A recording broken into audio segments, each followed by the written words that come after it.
ஒரு நல்ல அண்ணன் தன்னுடைய தங்கச்சிங்களை ஸ்கூலுக்கு அனுப்பிச்சதுல இருந்து காலேஜுக்கு போற வரைக்கும் படிச்சு பட்டம் வாங்கி வரும்போது சந்தோஷப்படுவான்.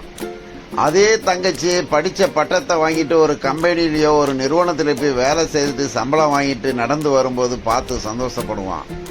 அதே தங்கச்சிக்கு மாப்பிள்ளை வீடு வந்து மாப்பிள்ளை பிடிச்சிருக்குன்னு சொல்லி கல்யாண பேச்சு எடுக்கும் போதும் சந்தோஷப்படுவான். அந்த கல்யாண பாத்திரங்கள் வாங்கணும்னா நீங்க எல்லாரும் ஃபேமிலியோட போய் வண்ணாரப்பேட்டையில இருக்கும் நிதிலன்கோல வாங்குங்க. உங்க குடும்பமா போய் உட்கார்ந்து உங்க பிடிச்ச பாத்திரம், எலக்ட்ரானிக், பர்னிச்சர் எல்லாம் வாங்கிட்டு உங்க கல்யாண டேட்டுக்கு மண்டபத்துக்கு கரெக்டா சொன்ன நேரத்துல அனுப்புற ஒரு நல்ல கடை நிதிலன்கோ. இது வண்ணாரப்பேட்டையில இருக்குது, TH ரோட்ல இருக்குது. இங்க வாருங்கள், குடும்பத்தோட எடுங்க. நல்ல அண்ணனும் ஃபேமிலியுமா வந்து பொருட்களை வாங்குங்கள். உங்கள்